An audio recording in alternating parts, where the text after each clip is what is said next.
Queridos irmãos, meu nome é Josafá Agra e vamos para mais um vídeo de análise nesse canal do culto da Congregação Cristã no Brasil.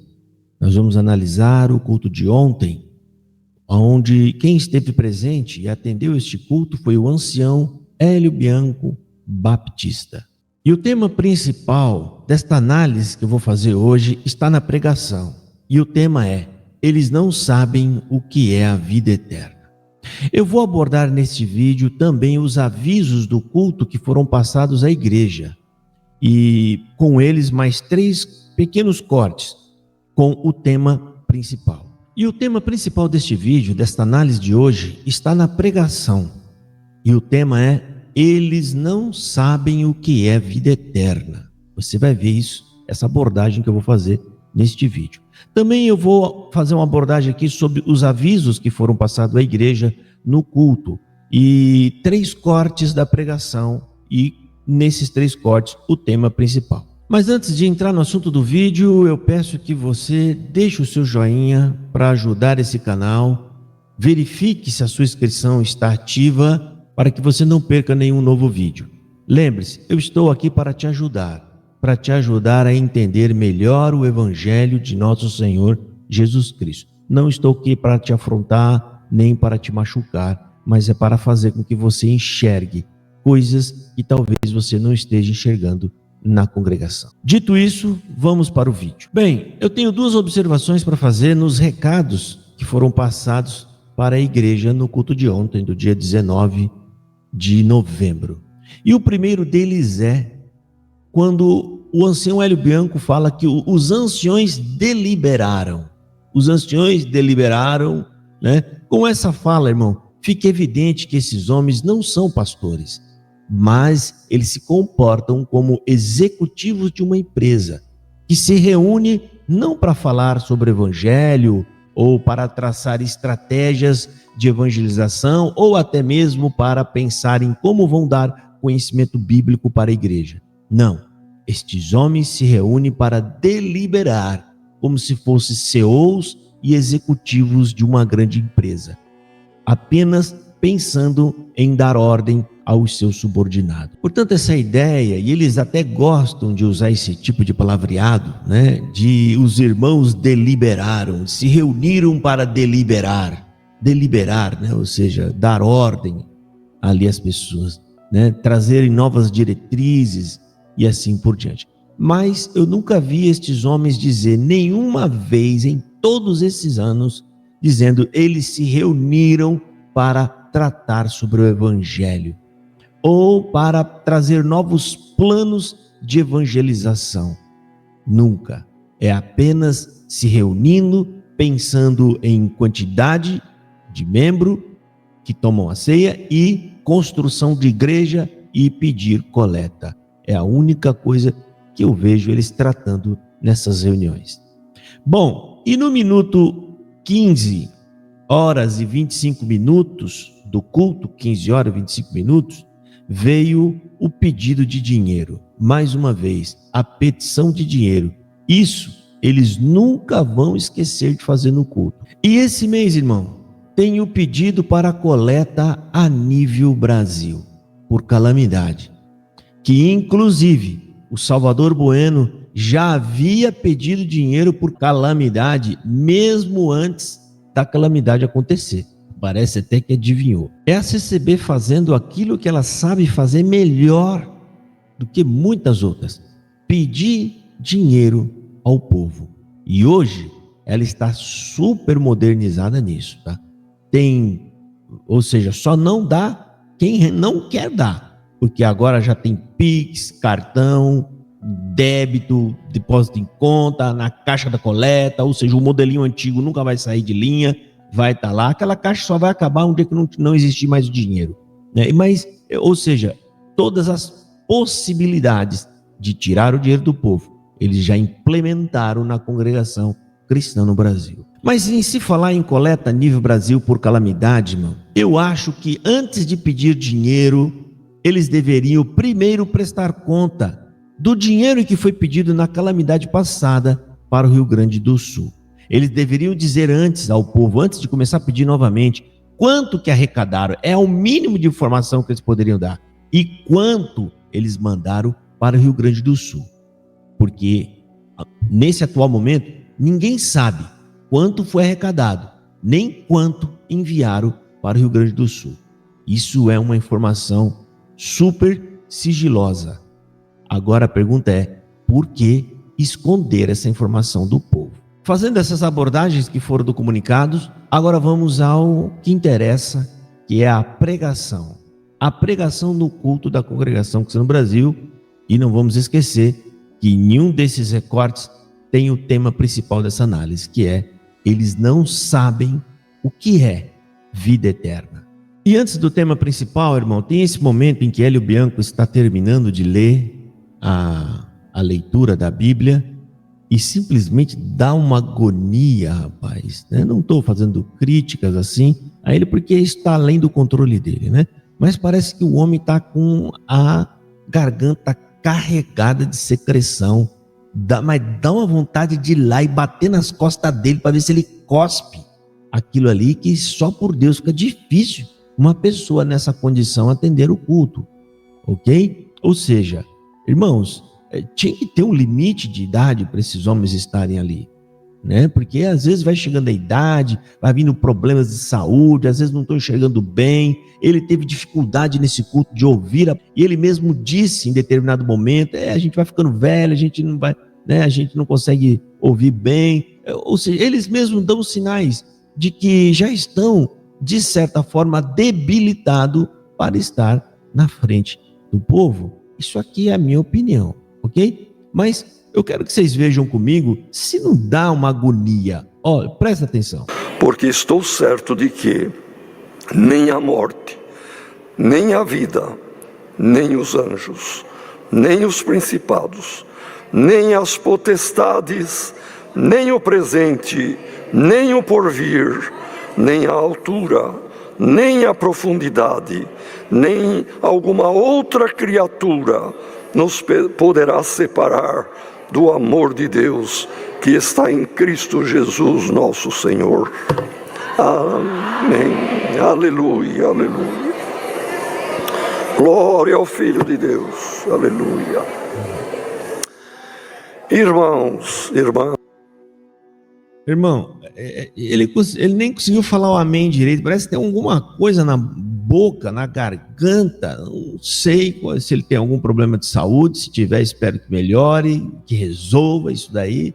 Mas se não, fica até difícil. Ou seja, né, é uma situação que impede ele de fazer bom e bem feito, né? A parte de estar na frente do povo, falando e pregando, tá? Isso aqui é uma observação que eu achei interessante fazer e mostrar, não para mostrar se ele está doente, nada disso, né? Tem coisas que estão além da condição dele, né? Não é uma escolha dele, tá? Mas é para fazer essa crítica de que esse ministério da CCB, esse negócio de ter que colocar o mais velho lá, isso é uma invencionice que a CCB criou, e eu acho que deveria ter limite de idade para estar ali na frente.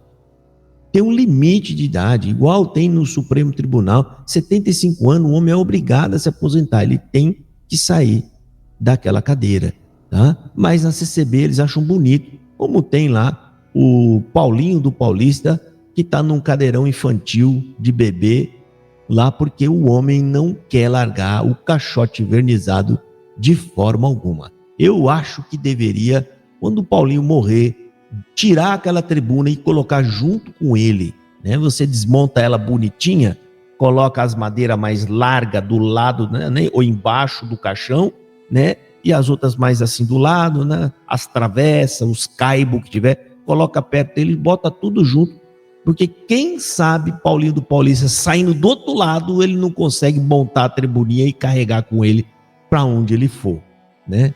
Eu sei lá para onde ele vai, mas ele pode levar a tribuninha dele, porque o homem não quer largar aquilo de jeito nenhum. Essa aqui é uma crítica à congregação cristã no Brasil, porque é ela que delibera essas coisas. Então, enquanto Paulinho estiver lá na tribuna, falando as asneiras, é porque a CCB está validando isso. Ela está dando o aval dela, né, permitindo que ele fale. Agora vai chegar o segundo corte dessa pregação. O que não poderia faltar na CCB é a profetada. Claro, profetada não falta, jamais faltará profetada. Senhor, mande-nos a profetadas de cada dia, né? Que é prometendo que Deus vai, como é que está escrito ali?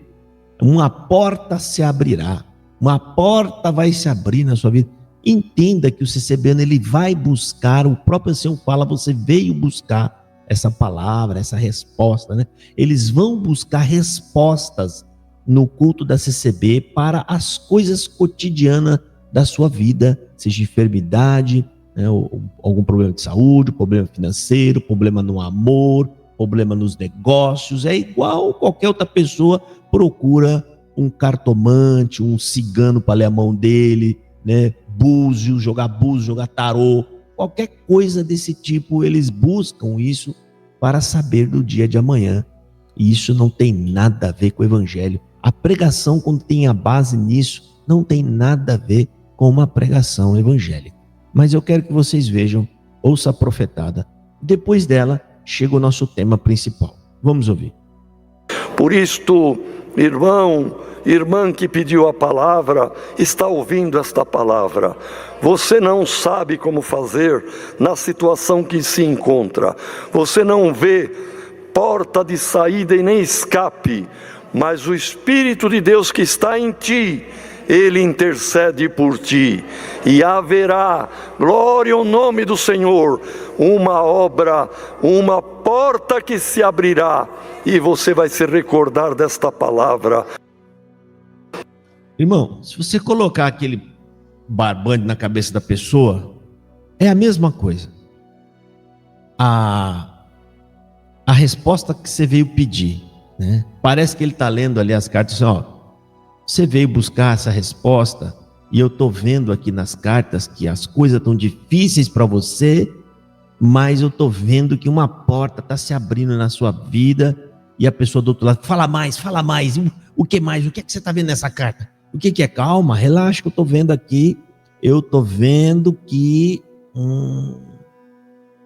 Deus vai abrir uma porta, é um portão, na verdade, não, peraí, deixa eu ver, é um grande portão, aí a pessoa fica, é a mesma coisa, gente. Isso são consultas a adivinho. O próprio ancião aqui na pregação falou, você veio buscar, né, e eu estou vendo aqui, vou te falar, e dar a resposta para a pessoa. Para quem está procurando evangelho, de verdade na CCB, sinto muito, aí não tem.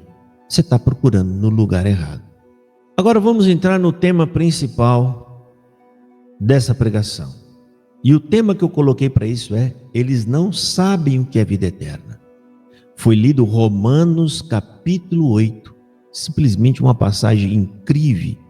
É o ápice do livro de Romanos. Ali é o ápice, é o momento, é o apogeu, é o momento mais alto, aonde Paulo fala com todo o seu entusiasmo e a sua alegria que a sua salvação é garantida.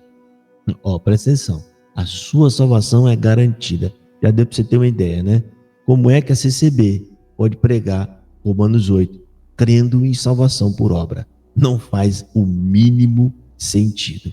A salvação por obra remete a uma incerteza da sua salvação. Você não está certo de sua salvação. Você não pode estar certo de sua salvação. Mas ele fez uma lambança, aliás, ele não sabe, você vai ver que realmente ele não soube explicar, justamente por conta dessa confusão que as crenças criam na cabeça dele. Mas eu quero que você ouça, e aí eu vou fazer as minhas observações. Ouça aí, vamos ouvir. Quem quer vida eterna, fuja da carnalidade, fuja do pecado, fuja da vaidade, fuja da mentira, fuja do erro. Tudo isto a carne se inclina, e para toda sorte de pecado. Mas aquele que buscar que o Espírito que está em si cresça, ele se inclina para o que é espiritual. E eu creio, irmão, que ninguém de todos que aqui estamos, até as visitas que aqui se encontram, estariam aqui neste horário da tarde de uma quarta-feira, se o Espírito que está em ti não te trouxesse aqui. Bem, irmãos, e aqui você vê ele tentando explicar como você alcança a vida eterna ou o que é a vida eterna. E na cabeça dele, na explicação dele, para você ter a vida eterna, você tem que deixar de fazer algumas coisas. Deixar de cometer esse pecado, fuja do pecado, fuja da carnalidade. Aí ele vai falando, fuja. Aí, né, você tem a vida eterna, quem sabe você vai ter a vida eterna. Só dele está dizendo, colocando uma perspectiva de que você pode ter, você já não entendeu nada do que é a vida eterna. E fica aí, eu vou te explicar com base bíblica para você entender. Por isso vai te fazer compreender o grande problema que a CCB tem. Até o dia de hoje, eles pregam um discurso livre deles, de que a salvação é alcançada através de suas obras. E isso é uma grande heresia, a maior de todas que a congregação já pode ter pronunciado. Bom, isso aconteceu no minuto da hora 15h53. Ele está dizendo que quem quer a vida eterna, fuja do pecado, da carnalidade e assim por diante. Mas eles não sabem. A vida eterna, meu irmão, não é um prêmio, mas ela é um relacionamento contínuo com Deus. Conhecer a Deus e a Jesus Cristo em você mesmo, essa é a vida eterna, irmão. Conforme está escrito lá em João 17,3. Leia lá e você vai entender o que eu estou falando. As pessoas já podem ter uma conexão com Deus agora, não no futuro. Essa é a essência da vida eterna, esse relacionamento. E esse relacionamento, irmão, pode ser vivenciado hoje no presente e não esperar o futuro. Você não precisa esperar o amanhã, ou depois da manhã, ou depois que você morrer. A vida eterna é entregue hoje. O Evangelho é a promessa de que a vida eterna está disponível para todo aquele que nele crer, como está escrito em João 3, 16, 17 e 18 também. As pessoas que aceitam a Jesus como seu Salvador, eles recebem hoje a vida eterna. Essa é uma das passagens bíblicas que eu mais gosto na Bíblia, né? Porque essas pessoas recebem agora e elas não morrerão, mas já passaram da morte para a vida eterna. João 5,24 está escrito: na verdade, vos digo que quem ouve as minhas palavras e crer naquele que me enviou, já tem a vida eterna e não entrará em condenação. Aqui está dizendo que você já tem a vida eterna. E ele completa dizendo: mas essas pessoas passaram da morte para a vida. Passaram da morte para a vida. Irmão, um resumo. A vida eterna é Jesus Cristo. Se você tem Jesus Cristo, você já tem a vida eterna. A carne, ela não é a perspectiva de se você tem ou não. Porque quando você morre, você apenas se desliga da carne, mas você já está em vida eterna. Porque a vida eterna é Cristo. A vida eterna é Deus e a vida eterna é Cristo. Cristo disse: somente o Pai tem a vida em si mesmo. E o Pai também deu ao Filho o poder de ter a vida em si mesmo. Isso significa que haverá vida aonde esses dois estiverem. Aonde um desses estiver, ali tem vida. Se eles não estiverem, ali não tem vida. Ali é uma completa negrura e não tem absolutamente nada. Exemplo, se Deus se retirar agora, se ele se retirar, jogar o nosso mundo para um outro lugar onde Deus está ausente, simplesmente todo tipo de vida acaba. Toda vida emana de Deus. Tudo isso que você está vendo, irmão, toda essa glória do dia, quando você acorda, você vê esse sol soltando seus raios, iluminando tudo o que você vê. Quando você vê os passarinhos voando, quando você vê as plantas verdes, o vento batendo, tudo isso reflete a glória de Deus, a vida de Deus. É a vida de Deus dando vida a tudo o que existe. E hoje, na terra, tudo que você vê, tudo que você enxerga é apenas o reflexo maravilhoso e grandioso de Deus. E o lugar de condenação vai ter a ausência de Deus. Lá vai ser um frio que vai sair de dentro de você. É um gelo que não é um gelo de fora, é um gelo que vem de dentro. Não haverá luz, não haverá nada. É simplesmente o nada. A ausência de Deus é um lugar sem nenhum tipo de vida. Simples assim. Você já está na vida eterna. Aqueles, obviamente, que creem em Jesus Cristo. A morte é apenas a passagem para a vida de fato e completa em Cristo. Agora vem o tema 2, a parte 2 que é complemento. Quando Hélio Bianco está terminando de ler e ele fala: quem pode nos separar do amor de Deus? Quem pode? Que é isso que é o que está na Escritura. E ele não entende absolutamente nada, né? Ele ficou ali praticamente uns 7 minutos, 8 minutos, que se você fizer um resumo, escrever o que ele falou, gente, não dá para entender absolutamente nada, não estou exagerando. Ou seja, não consegue construir uma frase, eles não conseguem, né, confeccionar ali um pequeno argumento, eles não conseguem fazer, ou seja, quando você vai pensar no que ele está falando, você vê que ele não está dizendo coisa com coisa, tá? Mas eu vou mostrar para vocês, eu vou ler, por que para o CCBano essa passagem bíblica não faz o mínimo sentido. Vamos ouvir ele primeiro, vamos ver. Então, que diremos, pois? Quem que pode nos condenar? Quem que pode nos parar? Quem pode nos abater? Quem pode nos condenar? Ninguém, irmão, pois é Deus que nos defende, Deus que nos chamou, Ele que nos faz entender as grandezas da sua palavra, a profundidade do que ouvimos aqui hoje nesse pequeno trecho das Escrituras, irmão. É a essência da nossa fé, crer e entender que Cristo habita em nós. Finalzinho ele usa a palavra Cristo, mas não faz nenhum sentido com o que ele está falando, e eu vou explicar até para você por que ele está perdido desse jeito. Porque, irmão, esse é um dos problemas sérios e graves em quem acredita nessa tolice de salvação por obra. A salvação por obra não faz sentido essa passagem bíblica, porque quando Paulo fala que nada pode nos separar, é porque ele está confiando em Jesus, não nas suas obras. Homem não tem obra alguma. A gente não tem força para ter obra. Você está dominado por uma natureza pecaminosa que está no seu corpo.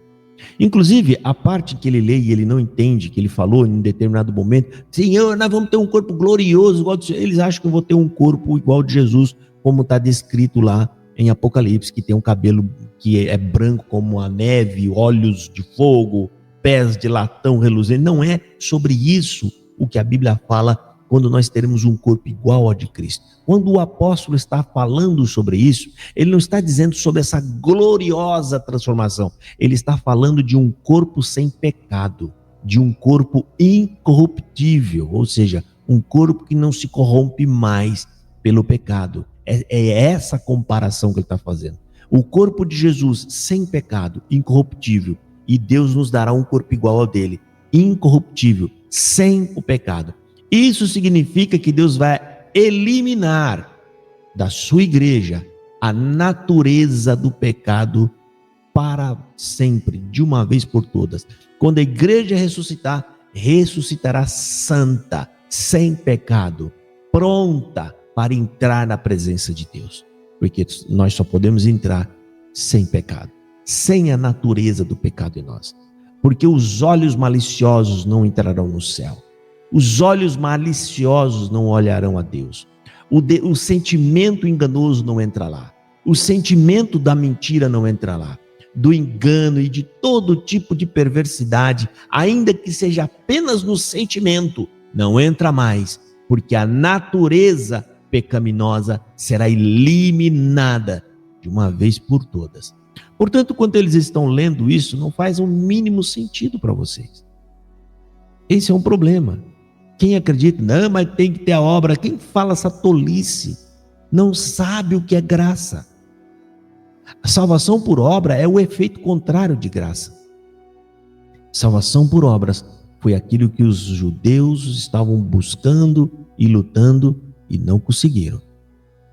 Entenda isso, irmão. A CCB tem uma deficiência muito grave. E reconhecer isso, quem ganha é você. Porque quando você de fato entender isso e aceitar isso, você está começando a ser humilde. E você está sendo humilde diante de Deus, não diante dos homens. E então você está cada vez mais próximo do seu arrependimento. E depois do arrependimento, a verdadeira conversão. Endureça seu coração e você estará longe do arrependimento, longe da conversão e cada vez mais longe de Deus. Ou seja, esse problema teológico está te colocando numa verdadeira bico de sinuca, aonde o único prejudicado é você mesmo. Espero que vocês acordem e abram os olhos, porque é para o seu próprio bem. Deus abençoe e fiquem todos na paz do Senhor Jesus.